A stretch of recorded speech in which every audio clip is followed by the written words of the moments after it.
Hello everyone, welcome back to the channel Soulmates Unscripted. So today's unboxing video is kind of take two. Yes, you are right, take two. So yes, take two. So what happened is I recorded a full unboxing of the brand new PlayStation Portal Midnight Black Edition and transferred the whole footage to my SD card and thought I will edit it later on. But when I was trying to edit, guess what? The card got cropped and I have lost all of the footage. So here I am doing it all over again. The package isn't sealed anymore, and even the worst part is I have already applied the screen protector as well. Let's pretend nothing happened and let's start it again. And I want to start with PlayStation Portal official accessories, that is this PlayStation Portal case. This is a very high quality hard shell case design especially for the Portal. Inside it has a molded interior to hold the device securely, a small compartment for cables, and a soft lining to protect the screen.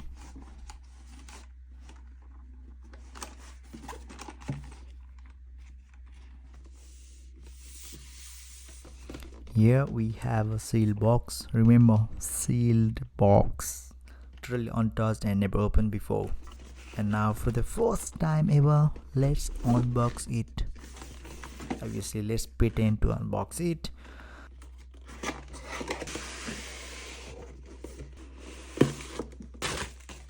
Here is the PlayStation Portal Midnight Black Edition. This is all black version of the original white PS Portal. So what else in the box? Or Type-C to Type-C charging cable, and that's all. Now let's get back in the PS Portal. The white version had that classic PlayStation look, but this one, Midnight Black, literally wow, it just looks sleek, modern and premium. So talking about the specs of PlayStation Portal, this is a 8-inch LCD 1080p display with 60 Hz refresh rate, or DualSense adaptive trigger and haptic built into the controller, exactly like PS5 DualSense controller, but just split in half, and a big 8-inch screen attached in the middle.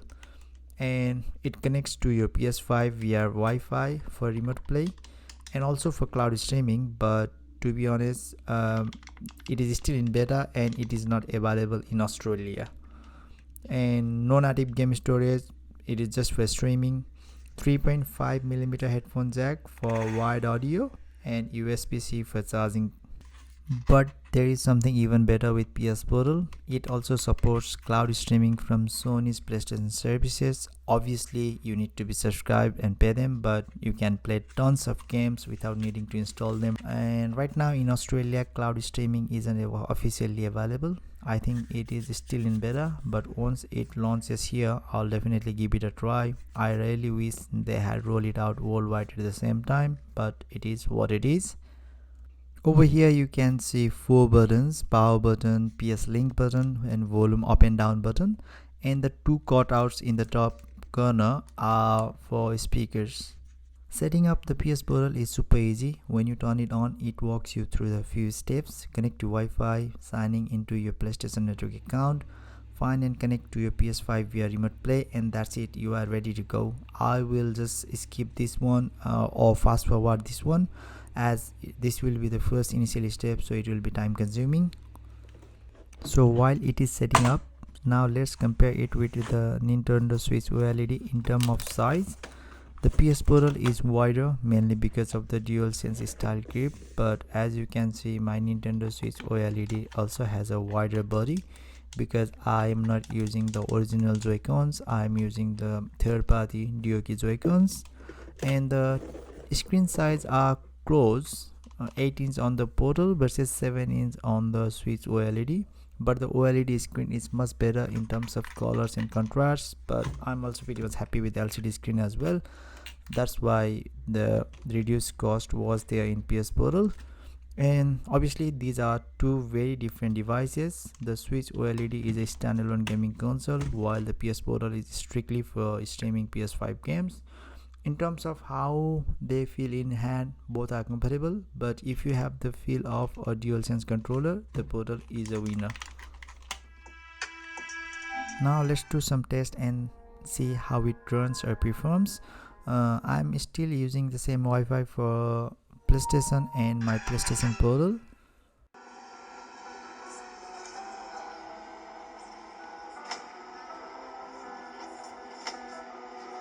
Something behind here.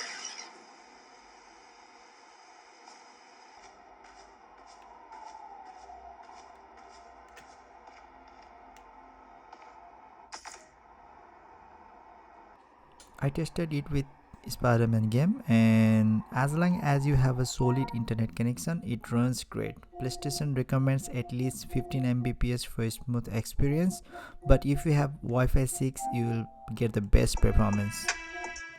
So what's my final thought? So is this the PlayStation Portal worth it? Yes, if you want a way to play your PS5 away from your TV, this is the fantastic option. It's not for everyone.